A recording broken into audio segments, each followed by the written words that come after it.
Hello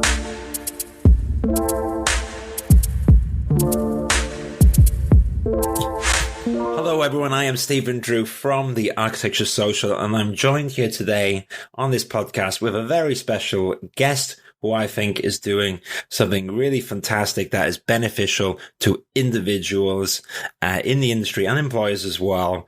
Tara Cull, who has set up a fantastic company called ArchiEnglish. Tara, hello, how are you? Hi, Stephen. I'm very well today, thank you. Thank you for having me on the podcast. I'm very excited to be here with you today. Well, this is it. And so we actually crossed paths through the wonderful world of Instagram, and I'm a bit of a newbie in the Instagram world, and I quite enjoy it. And at first, I thought it was purely about maybe showcasing architectural photography and so forth. But there's a lot more than that. And actually, that's where I become aware of ArchiEnglish and the content that you do. And partly for that was with Sarah Lebner, and her fantastic Instagram course. She's got a course, she's got her own channel as well. But more importantly, for anyone that's not familiar with ArchiEnglish, we've established that that's on Instagram. Mm-hmm. However, do you want to let everyone know what ArchiEnglish is about? Yeah, so ArchiEnglish is something that I established. I'm an English teacher and I'm also a landscape architect. And I wanted to bring these two passions together, these two things that I really love, and to develop something that I thought would be really useful for people. So I developed this business called ArchiEnglish, and it's about really taking English lessons for professionals who speak English as a second language and giving them more powerful language and also empowering them with more confidence. So that's essentially what it is. It's about educating more people about how they can use English in a more powerful way, and also I think showing them things that might be hidden to them because they may have done general English lessons before and not really gone so deep into the language before. It's definitely interesting. I think that having been in industry myself, and we touched upon it a little bit before doing this podcast, I've seen it on the two sides where I've worked while I was in practice with some fantastic architects and architectural assistants. And if English is the second language, you're right, it's very hard to, first of all, get all those little industry terms, pick up all the little nuggets of information which get thrown around an architectural office. But I can imagine if English is your second language and you're going into an office, you have decent English, but you haven't got these terms, it can be really difficult. And I've seen that in some people's faces. When you get the blank expression, you've got someone who's incredibly smart and they miss stuff. But what I love about this, I guess where you could say what you're doing, the course and everything and what you offer is building up that confidence is extremely important, because actually when we're talking about these individuals, they're also some of the best architects that I've ever met, talented people, which offers so much value. And it sounds like to me a nice way to kind of get over that hurdle and to get a bit more confident in the office. But what inspired you to actually set this up? Was it when you were in as a landscape architect that you saw this? Was there that epiphany moment when you were like, wow, you're amazing and I would like to help you overcome this problem? Was there something like that? I've been working as a landscape architect for 14 years, and it wasn't until 2 years ago that when I moved to France, and I couldn't really work as a landscape architect here because I didn't speak French. Okay, cool. That started me thinking about, okay, well, what can I do instead that could be useful for other people? Right. But then it really made me think about a long time ago when I first was working as a graduate. And I think I was about 4 years into my career, and I worked with somebody who had just graduated from uni, had come from China, and was finding it really difficult to understand subtleties about the language.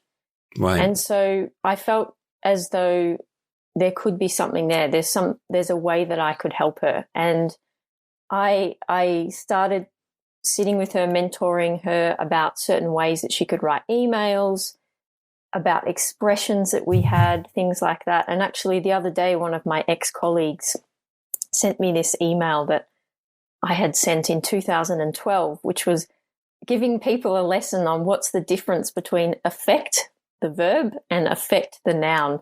So Right. I realized that it was something that I was passionate about very early on, but I never really took it on board.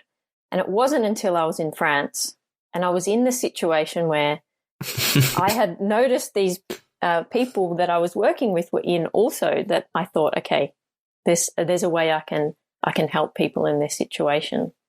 So that's where the inspiration came from. Makes complete sense. And I imagine when you were there in that position, you know all the knowledge, and I can imagine it's almost like the ability, you haven't got the ability to speak as in, so you're a landscape designer, you know the solution to the problem, and then communicating that, because it's not, and the point is, it's not just an English lesson, isn't it? Now we're talking about industry terms, it's very specific and fast-paced information that you need to get across in the project, in the design team meeting, or within your own team. And I can imagine that it must be really frustrating. Why I can totally see the need for it. The other thing that we touched upon briefly, and I think it's important to mention, is the value of this almost to, I imagine, an architectural practice, because I've also seen the other flip side of the coin where an architectural practice really values an individual, but English is the second language and they haven't learned all the terms yet. And it almost sometimes can be the bit that stops them getting to that next level, or in some cases even stops getting them promoted or anything, because they can't almost job run yet, because the trust, maybe it's not so much the trust isn't there, but it's more because they don't have that ability to communicate that information quickly, those terms in English, that they do not get promoted. I mean, have you seen employers get involved in the course, or have you seen interest from it from that end as well? Yeah, absolutely. I mean, so I would say there's two things. A lot of the students that I work with, a lot of the professionals I work with, often come to me and say, I know what I need to say, I know what needs to happen, but I just don't know how to do it. I don't know how to input into a meeting. I'm afraid of inputting into a meeting. And then so they therefore don't necessarily put their hand up to take on more responsibility. Right. And then also they may feel as though, they're not good enough. And sometimes I think, particularly in architecture and landscape architecture, you'll know we use a lot of jargon and we tend to overuse these things. And people who speak English as a second language often feel like they have to speak the same language in order to feel like they can add value to a project. And so very often when I work with people, it's about communicating and making them feel as though they still add value to the project. And then on the other hand, I often get senior architects or senior landscape architects suggesting that people come and work with me, because it can be more about them overcoming the mindset aspect of it, not so much the English. So I often work with people who have very advanced level of English, but think that they don't have a good level of English because it takes them a little bit longer to think of how to express something, and they feel like they need to perform. So in a way, it could really, working with me and working with an architecture practice, it can really help both parties. It can help make the process more efficient and effective, rather than both people worrying about the other. It's interesting because it's almost, and what I take from that as well, because there's an element of you're teaching the terms, the skills there, but a big part of it, from what you're saying, it sounds like confidence is key, or just getting on board and realizing that they can do it, and getting that bit so that someone can continue to progress and grow. But I mean, that makes a lot of sense. Well, I'm quite curious as well. So you had the idea there. There's definitely a need for it, which is why when I saw on Instagram ArchiEnglish, it was one of them moments of like, I've never seen this done before, but I can totally see the need for it. And I was like quietly curious, admiring you from a distance for a little while on the Instagram. But we're gonna wind back to when you were setting it up, and so you're like, right, there's a need for this, but how do you even go about tackling this mammoth task? Do you almost like start listing down industry terms, or because you almost need to set up a curriculum and setting up a course for someone to do is quite difficult, right? I imagine that maybe there was a few iterations, or how did you go about that whole process? Yeah, it's an interesting question too, because you're talking about it in terms of a course or a curriculum. And for me, it is that, but it's also about listening to people. So right. I tend to not develop a curriculum too much for working with one-to-one students until I speak to them and I understand what it is exactly that they need, because right. each person will be different in terms of what they need. So I'm working with somebody at the moment who is a senior architect and has to do a lot of writing and a lot of minutes for meetings, emails, things like that. And one of the things that they're worried about is they don't want to keep on delegating this task to people within their team. They want to take more responsibility and do it themselves. So I develop that curriculum based on what they need. If I'm working, so I also work in a university at the moment in Thailand, so I work online. That curriculum's a bit different in that it's working with Thai students who are working in English and they are going to be architects. So they have Thai professors and also English professors. So with that, it's more of a set curriculum. They're learning presentation skills. They're learning English for architecture. So they're learning all the terms of things. Whereas with the one-to-one clients and the groups that I'm working with, it's more about developing their ability to articulate an idea, because that's a skill. Right.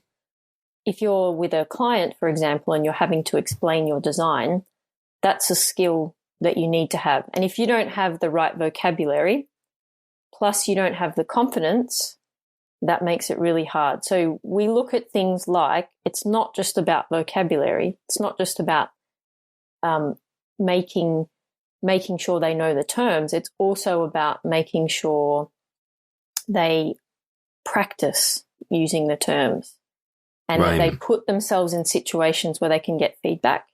Because I'm certain that you've probably seen this before, when somebody speaks English as a second language and they have to speak and they're perhaps in a client meeting and maybe they make some mistakes or they're struggling, it's not really the time to give them feedback.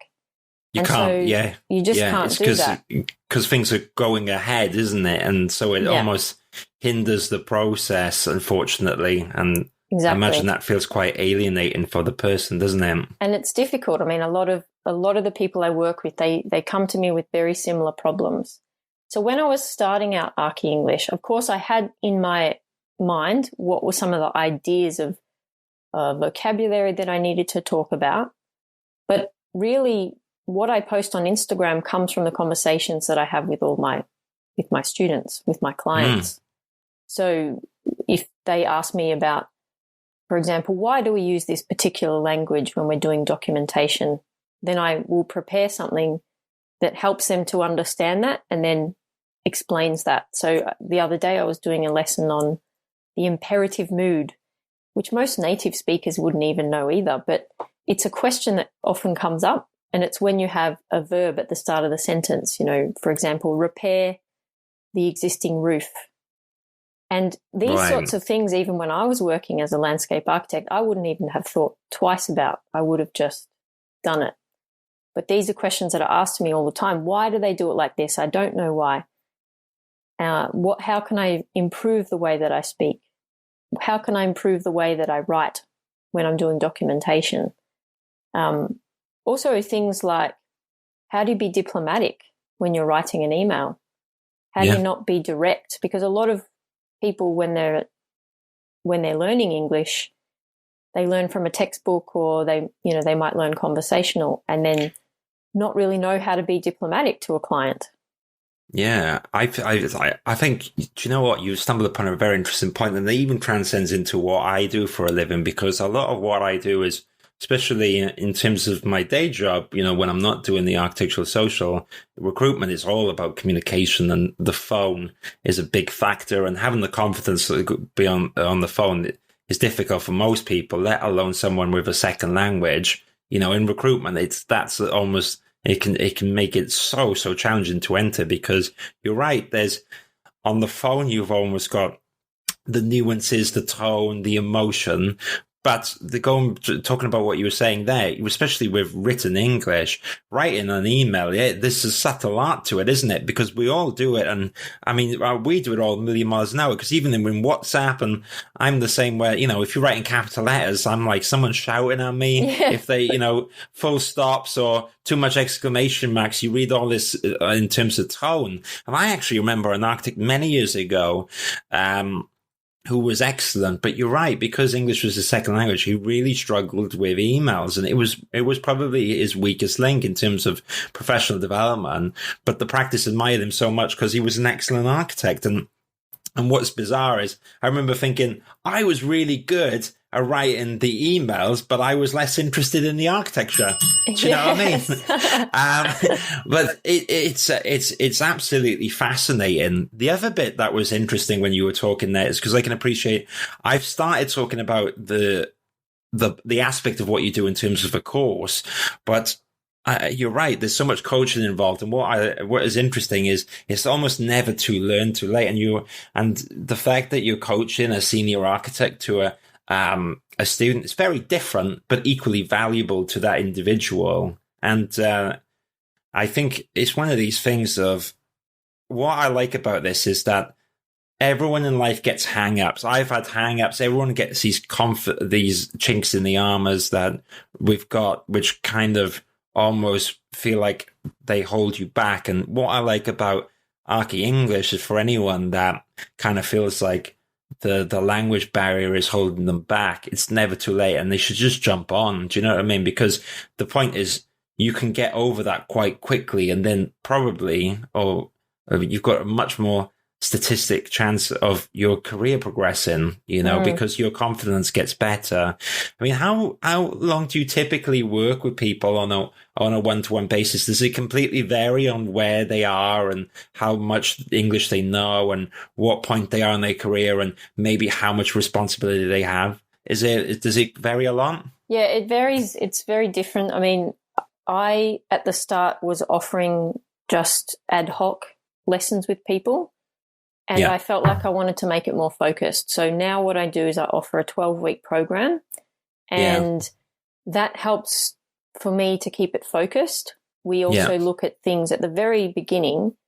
We look at strengths. So very often we'll look together at what their strengths are, and it might be software, it might be visualization, it might be a really good designer, but they feel like their weaknesses are more communication with the client. So we'll look at things that they're really good at, that they know that they can talk about, and we'll develop those as a means to help them develop and deal with their weaknesses. So if visualization is their number one skill, we'll think about how can they share those skills of visualization with their colleagues, for example, and then little by little build the confidence. So typically people will work with me for 12 weeks. Sometimes they'll continue with me maybe for another few weeks, or maybe they'll do an ad hoc type coaching thing where they come back to me with a question, or I've got this email, could you have a look at this email for me? Or I've got this presentation that I need to do, can you help me with this presentation? So it really depends as well, like where they are in their career, what they're needing to do, what they want to talk about. It will vary from person to person. But as you were saying, it's really about the confidence that I find out of everything. It's more about the confidence. And also the thing is too that all of my students, they come from a country that's different to the country that they're now living in, or they're working in, say, for example, in Europe, and English is the lingua franca, or the common language. And within that, it's not just looking at architecture. It's not just looking at architecture vocabulary or expressions. It's also looking at cultural differences. So, for example, the ways that people say things in England might be different to the way things or people say things in Australia or America, for example. Got him. And also one really good example for me with cultural differences is at the start of my courses with my Thai students, I have to explain to them it's okay to have an opinion. It's okay to disagree with me. It's okay to say what you think, because in Thailand there tends to be a much greater distance between the boss and the person that works for the boss. So it's also about changing that mentality and trying to explain to them what the expectations might be in the country that they're living in compared to where they're coming from. It's interesting. Yeah. The more and more we talk about it, what's because I guess that half of it's about articulating language, but you're right. So the more and more we talk about it, the more and more the confidence is a huge part of this, isn't it? And getting people to overcome it so that they can have that conversation. What the other thing was interesting when you were talking there, and I've kind of experienced a little bit on the architectural social, is the kind of the mediums in teaching people. And one thing that I do admire when you're talking about these one-to-one relationships and how bespoke they are, that's incredibly time consuming, and good on you for doing it. What I found in terms of, because part of the reason the architectural social was set up was because I kind of felt like there wasn't one place focused for architects to communicate, which was kind of open. So it's a little bit different than Sarah's, the Architects Project, which is great, but that's to me is much more focused, more workshop. She's accountable for everyone there, and this is a different platform.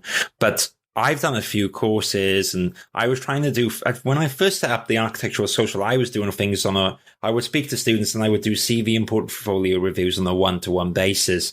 And while really rewarding, and I did enjoy it, you would speak to someone and it was immensely valuable for them. And all this I was doing during my time on furlough. And like now I'm working full time again. And I remember thinking, I'm not going to have time to do these one-to-ones.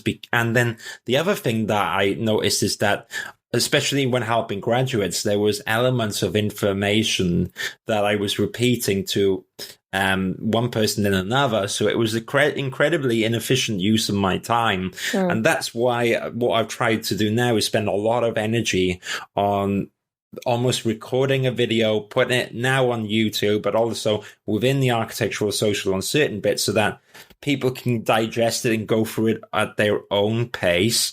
So what I really admire is almost like the two vehicles, isn't it? You'll go one-to-one on a person with specific stuff, but then there's also that kind of curriculum that you're building up, which covers a lot of the bases, which can help people. So yeah, I mean, sorry, I was just there's more talking about my struggles with teaching everyone, because it is quite an uphill task, isn't it? Yeah, teaching is a big struggle. I mean, you take on a lot of your students' challenges and you want to help them and you're trying to make it bespoke. I mean, as much as possible, I try to use similar materials, so I'm not doing the same thing over and over, but yeah, at the same time, to give somebody value when you're doing a coaching session, I think it's also more about listening. And as you're talking about delivering information to somebody, which is good, and that's very often, the teacher sort of relationship. But I think one thing that I've been trying to change a lot more is to be more of a coaching style relationship with the students, because often the biggest thing for them is not being able to speak up in a meeting or lacking the confidence, and they need to practice that. So you can't passively take that information in when you're watching a YouTube video, for example. It's about giving them the space and the time to talk, express themselves, give their opinions, and build that confidence to be able to then take that into a real meeting or into a real presentation, for example. Well, hats off to you on that, because there's what I've learned I remember especially when I began in architectural recruitment, I joined, and a lot of it was going to the meetings with architectural practices to listen to what their requirements are. And I remember, especially when feeling new or slightly more insecure, I wouldn't properly listen. Do you know when you're almost listening, but you're waiting to say the next thing on your mind, and then you're not fully engaged, but you are and you're not. Even now, sometimes I'll slip into that. But what you're talking about of listening to someone and actually trying to stay in the moment, like diagnostic listening, or I'm not quite sure the exact term, but it's very, very difficult. But what I admire about that from your point of view is that's what a true coach should be, or a true mentor is someone that listens as well. And you are right in that aspect, because the courses, I agree, there's a value on it. I'm also, I find a lot as well that you can record all the YouTube videos and all the lessons in the world, but there is such a value on a course where it's accountability from both people. And it was quite interesting because I went to a talk where it was set up by the Mighty Networks talk, and they talked about building a community. And one of the things was challenging that kind of British notion, when everyone's almost embarrassed to ask for money. But what it talked about is money. If you think about money in terms of someone valuing themselves or wanting to participate, statistically, people who invest in themselves, someone that seeks you out for their coaching or goes to a course with self-learning and puts a value there, they exchange your time and expertise for money. And actually, that's almost them saying that they're accountable and they want to learn. And that's what I think is the strength of your course or your coaching on one-to-one. And that's why the current theory that I'm working on is that, because if you think about it, there's so much content on YouTube, there's so much content on Instagram. You almost don't need to, in theory, do this stuff, but then you're kind of missing the human aspect, and that's what I think you're talking about, and which is special, is that it's not just a lesson, it's that you're present there, you're listening to that person talking about their situation, where they are, you're listening and then acting on it. But I mean, how do you feel about all that and stuff online? Or would you agree with that? Or what's your thoughts? As you were talking, I was just thinking too that you made some really good points about listening. And listening is something over the last few years I've really worked on a lot. And I think it's important to give people the space to listen to them and not, as you were saying, not be listening to what they're saying and thinking, what am I going to say next? And that is a big challenge for people who speak English as a second language, because they're sitting there thinking, okay, I've got to be intelligent. I've got to say something smart. And so I think in order to do the best possible job I can for them, I have to model what I want them to do or what I'm trying to encourage them to do. And that is to be calm and to be in a state of being able to feel as though they can take on the challenge of speaking. And that is, modeling that listening and listening to what they have to say. And even though it's online, you can still capture that same, obviously it's not exactly the same, but you can still capture the skills of listening and making sure that you're there for them. And that is really something that is really important to me to do. And it's exactly what you're saying about Instagram. I mean, on some days I think I really can't stand Instagram and I can't stand YouTube and I can't stand this whole, everything has to be there, but I also too myself work with a coach, and that's been really important for me to talk about, what are the things that I value and what is important. And, she's been helping me to think about, what's important for the people that I work with, but what's important for me as well. And, some days I think I should be making videos for YouTube, I should be doing this for Instagram. But then if I did that, if I kept on doing that, how can I offer the same value and the same service to the students that I work with one-to-one? Because I wouldn't have the time and You can't. You patience. can't. I mean, the kind of the rule that I have is that, do you know what? When I do social media, it's because I want to. And in theory, I know even like with this podcast, right, it should go out every week at the same date because that's going to be the smarter thing for students or everyone to listen to, and everyone sets up a routine. But you know what? I'm just trying to do it as I go along. You just got to do your best.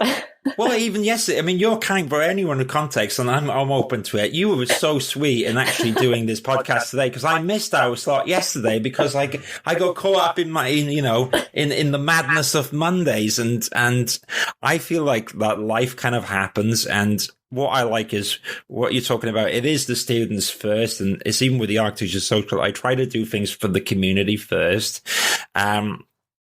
The other bit that's really interesting, I'd love to get your thoughts on it as well, is that I've seen two different things, and especially in recruitment compared to architecture. In architecture, I do think that most architects do help each other out and do exchange information. There is always an element in any industry, I think maybe when someone feels a little bit insecure about their skills or ability, they're less likely to share something with someone else, right? I think it's less in architecture, but especially in recruitment, right? You wouldn't believe what it's like sometimes. No. This is my piece of information, or this is my list. I'm not sharing it. I'm not sharing anything.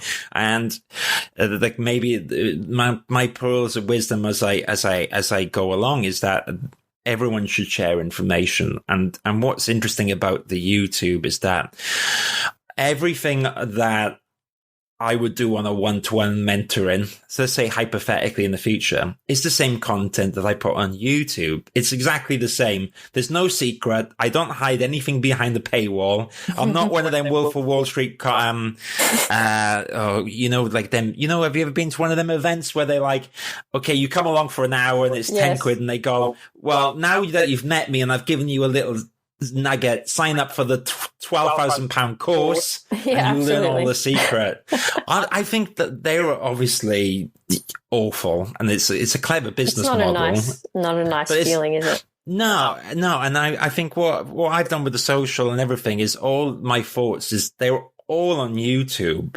Everything's there, but the difference is that you miss with the one-to-one is that if I was sitting down to you in the one-to-one, you miss the fact that hopefully I'm a diagnostic listening, I'm listening to your case, but it's also the accountability and dialogue. And it reminds me a little bit like me with at the moment, like last year, I put weight on in the coronavirus, right? And I know exactly what to do, but it's accountability. And I think it really helps sometimes having friends that are being like, how are you getting on? Or, and I think when you haven't got that accountability, it's a bit like a personal trainer, right? If I've got a personal trainer, I don't really want to go on the Raz Friday night because you know what it's like when I got to go back to the gym next Wednesday, it's like it'll be like the shame. You'll be like, how are you doing? Did you do the assignments that I said? And I'm like, Tara, I haven't really done anything. And I think that's a really important part of the mentoring experience. It's not just the content, but it's that relationship. And you, by being in that relationship, that professional relationship with someone, they feel a responsibility to themselves and to you to do it. And then when they do it, you big them up, don't you? You're like, well done. I'm super proud of you. Absolutely. And they keep going. But I mean, do you get that buzz, or do you feel like that accomplishment then? Yeah, absolutely. So I often ask my students at the end of each session, or maybe after every couple of sessions, was that useful for you, or how was that useful for you? So I find it's better to understand what it's doing for them. And it really makes me feel like what I'm doing with them is useful. And they will say, I started speaking up in a meeting, or I asked a question in a meeting and I feel super proud. And that for me is just amazing.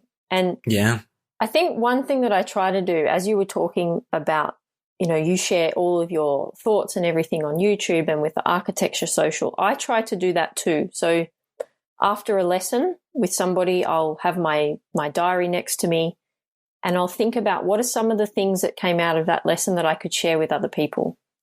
So if there was a particular adjective that we talked about, or there was a particular expression, then I'll write it down, and I use that as a way to formulate something for Instagram or for LinkedIn or for something that I can share with other people. But it doesn't take it away from when I'm working one-to-one with somebody, because they're having that time with me. They're able to speak to me, and I'm listening and giving them feedback and that sort of thing. So I think that, yeah, it can all sort of work together and help each other. But at the same time, I think you have to also look after yourself as a professional. I have to sometimes walk away because there's so much I could do. I feel like I could spend all day writing Instagram posts and never be finished, or I could make a video and never be finished. But I need to have time for myself, and in order to be better, in order to be able to listen, in order to not be tired and do all that. So yeah, and I think that's really important, because I've kind of felt the two sides. It's been interesting because, a bit like your ArchiEnglish, the architecture social, I absolutely love. It gives so much reward to me. But you're right, there's almost a point where I felt the same. It's never enough. And you've also sometimes, and I'm thinking more from, maybe I'm speaking directly on the kind of things that are in my brain at the moment, but especially on Instagram, you can almost sometimes be chasing these numbers, or it sucks you in. And because when you've got your own business, in essence, it's more about, it comes from a good place of, I would love everyone to be aware of the architecture social. And there's nothing that makes me feel better than someone having a good time. So like the best bit that's come this week is that there's one or two people on the social who are asking, does anyone want to play Dungeons and Dragons, right? And to me, that's the most... important. Yeah, because it's kind of like fun, and we all need that, and it's real. You know what I mean? It's like a real moment. And so Community. I put a lot of value in it. But you're right, it's a catch-22, because the important bit of your business is ArchiEnglish, and you working on that, and actually the satisfying feeling you get from someone getting further in their career and getting more confident.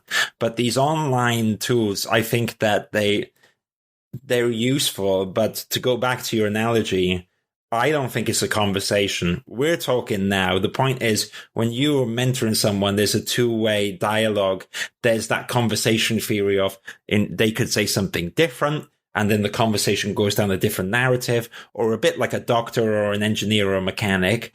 There's an element of, you've got to kind of, sometimes you're told exactly what the person's looking for, or maybe in some cases they think that there's a hang up in one particular area. And when you speak to them, you're like, no, you're actually good at that. But I think you don't think you're good at that. So there's that diagnostic element.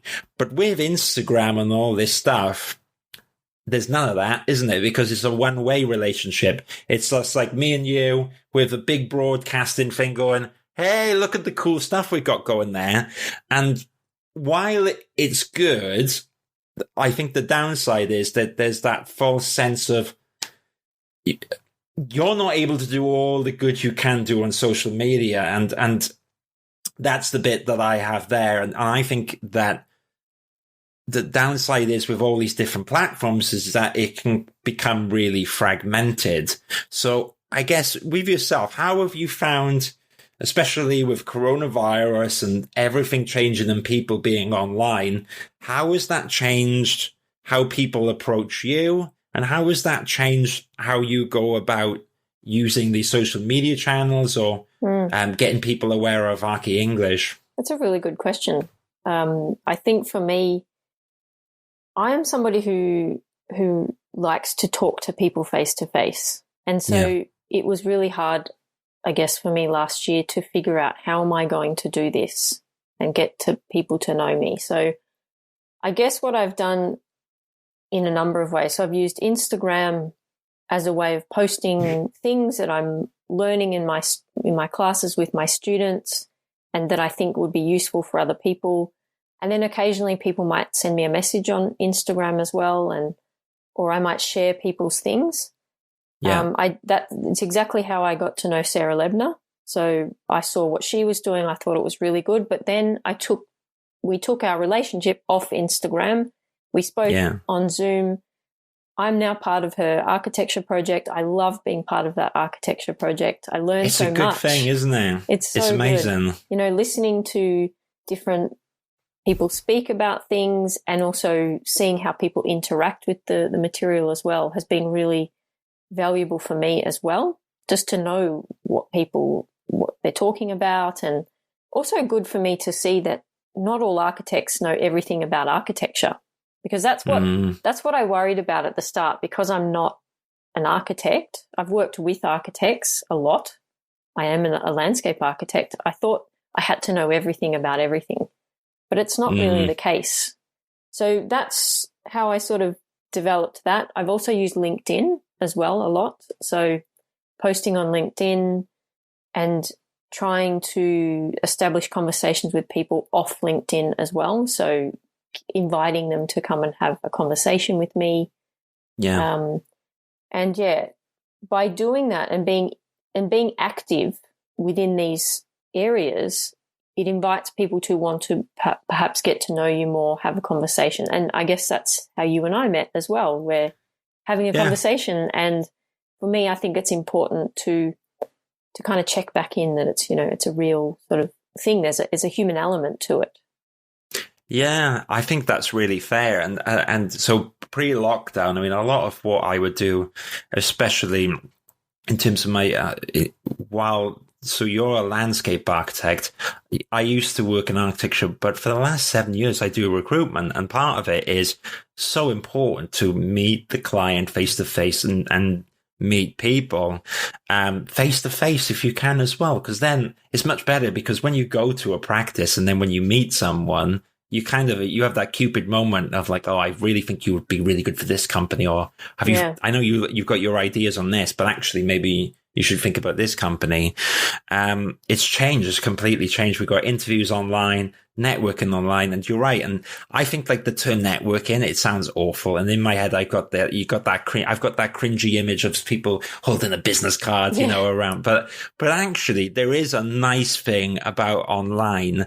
And what I would advise anyone, and even for us, I almost somewhat don't remember how we chatted, but I do remember why. It's because I liked what you did. And I think that my tip for anyone online is not to overthink it. The same way of maybe someone reaching out to you, or the same way if someone's interested in the architectural social, or the same way I speak to a few people, is that I think most of the time, if you're human about things, most people are receptive. And we know where everyone is right now. They're all at home on their computers because of the lockdown. Exactly. So it's the best time to make friends and stuff online. I've definitely used LinkedIn a lot, actually, over the last year. Yeah. I just thought, well, you know, everyone's doing it. Why not? And I reached out to some people living in Australia, to some coaches. I had conversations with them. And as a result of doing that, I've been on a podcast, or I've been on a few podcasts, had really great conversations with people and made really good connections. And you're right, like we've really had to adapt, and people are becoming more used to being online as well.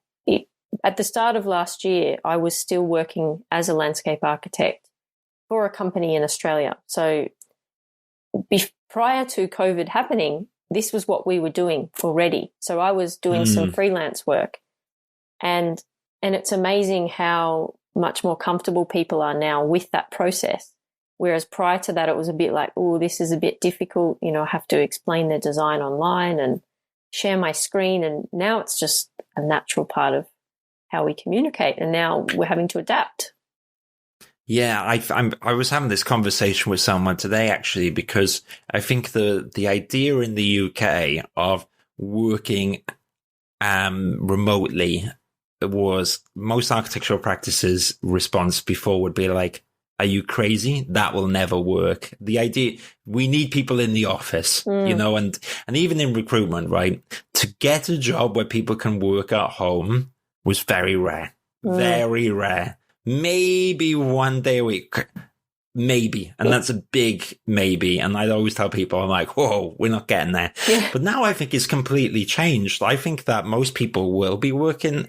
I think that what I predict, and we'll see, is that there'll be kind of like a 60-40 split of people into the office. And even the kind of offices of the future are going to be different. I predict that instead of seeing our floor plan of 100 seats and desks, I reckon it will be 30 desks and 4 or 5 meeting rooms. I think that would be the model of the future. And if that's the model of the future, then again, language becomes so key. Because like right now, me and you are talking here on this podcasting tool.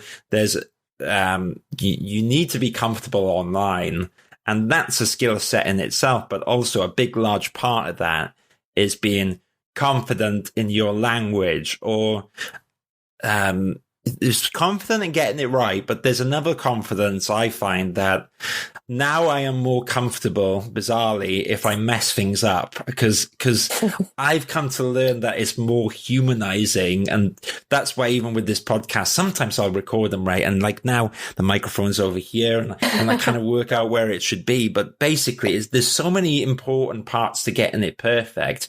But with this podcast now, I try to get it right. But the other day I recorded one and my sound was awful. And you kind of get it there. And sometimes I think, oh, I shouldn't have said this right or that. And now I just chalk it down to it's me and you in the moment and this conversation flows. And that's my style. Doesn't work for everyone. The point I'm going with this, though, is that I think you need to be authentic. And I think that really helps online.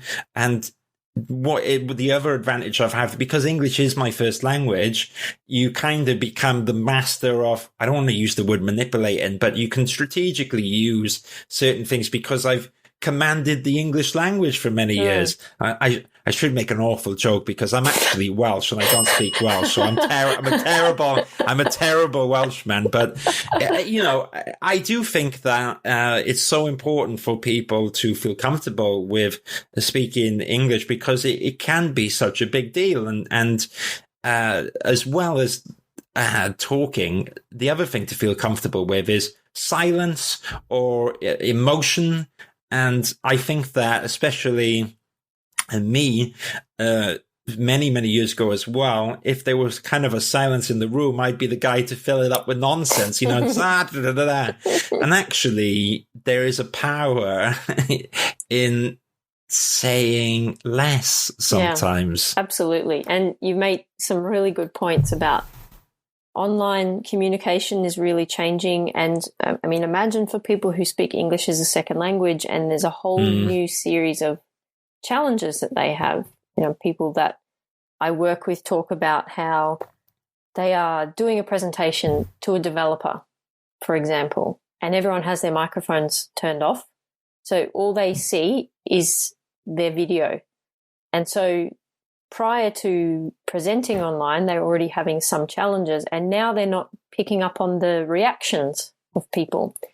So it can be really challenging. And then also when you're in a meeting and there's 6 or 7 people and everyone's trying to talk at the same time, which, I mean, on Zoom, it mutes you because it only allows one person to talk. So that can be challenging too. And if you want to say something, what do? You put your hand up, or what do you do? So it's a whole set of other challenges that I now work with students to talk about this with professionals. And yeah, I mean, also one of the things that I do when I'm teaching university, because I'm all teaching online as well, I have to tell them to all put their cameras on, because otherwise I feel like I'm just talking to my computer. I was going to say, because the bit that kind of, maybe there's a bit of synergy in our areas where, because in an interview, it's all about in the moment, and an interview is just as much as a first impression or getting to know each other. And like in life, a lot of times in life, that's your moment. And now it's not me and you're not doing this interview face to face. We're on, we're on computers, and even I think orchestrating your environment to make how you speak and how you look and how you come across is so important. It's almost just as much as what you actually say. it's like the confidence piece you have, but it's even stuff like decent lighting. I know this is not language per se, but I think a camera too high or a camera too low is a little bit disorientating. And if the microphone is not clear, it's like this podcast that we're doing now. You would be amazed at how many people, and this is not their fault. It's just like one of these things of you would never think about, right? Now you're wearing headphones and you've got a microphone. So immediately your vocals are much clearer. I'm going to be doing less editing, so thank you. And it's much more easier for me to engage in the conversation. But I've had one or two guests where the audio has been so quiet or they haven't got headphones. And what happens is there's reverb in the room. I hear myself and it throws me off. And then what I find interesting is if I hear reverb on myself, the bit of me being in the moment with you is much harder, because I start focusing on myself. So I guess a big part of it now is with the ArchiEnglish and everything. That's probably just as obviously getting over the English and getting over the hang-ups and improving, and confidence is key. But I imagine you touch upon that subject as well, isn't it? Of how to come across online and how to best present your voice. Absolutely. And I think I talk about this on a daily basis. Things like, some people will be really self-conscious about what they look like on video as well. So if firstly they're thinking, my English is not good, and then they're thinking about what they need to say next, then they're thinking about what they look like on video. This is really, really challenging. And especially if they're in a meeting with 4 or 5 other people who might speak quicker, speak with a different accent, that is a really tough situation to be in. And so sometimes for me, it's more just about listening to, or how can I help you in this situation? There are certain things that you can't control. You can't change certain things. So it's about trying to give them some examples of things that they can do. What can they focus on? How can they stop focusing on what they look like? How can they, it's a lot of things to really take in. So I try to tell them to, be kind to themselves and maybe focus on 1 or 2 things in a meeting. But, it's very, very challenging, and, the only thing that they can do is practice, I guess. Well, this is it. And the other thing is, while we were talking now, it was funny because you've seen, because we got the video here, I went like this with my headphones because something was in the background. And distractions is another part, isn't it? Exactly. It's like the ability to freestyle and to keep going and to talk during our new worlds of, maybe the Amazon man rings, it's like ding, ding, ding, ding. And you're like, oh no, but having that ability. The kids are in the background, or what's happening? Oh, I don't envy that. Bless her, because one of the fantastic guy on my team, who's also named Steve, has got 2 kids, and I mean, they're lovely kids. And I just feel for him sometimes. He'll be in that meeting and it's an important call, and the kids run in, don't they? Like, Daddy! Yeah. And you're just like, oh no.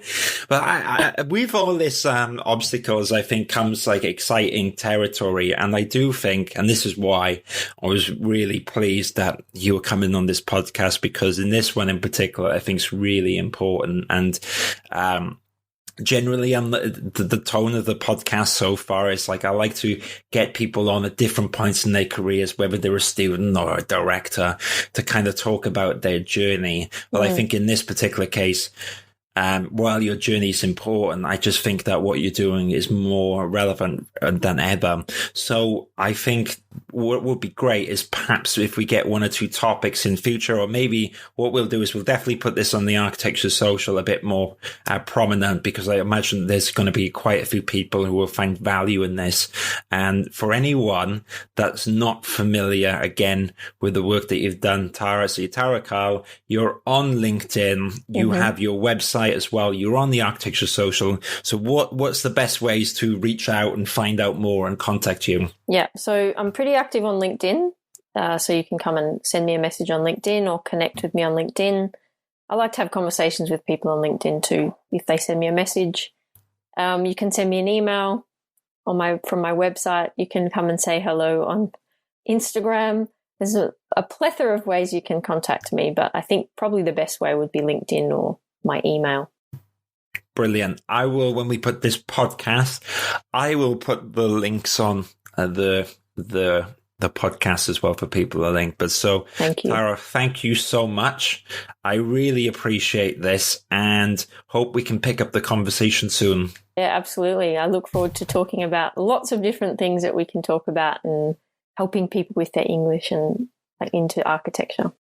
You might have to teach me Welsh. I'm failing my heritage. Oh, I don't know if I can speak Welsh. Can you speak French? We'll do a swap. No, I can't. But I do love Paris. I went there, and it would be really helpful to know. Because I tell you what, Paris is an amazing city, but I do think it would help if you know French. Thank you so much, Tara. I really appreciate it. Thank you. Take care. Thanks.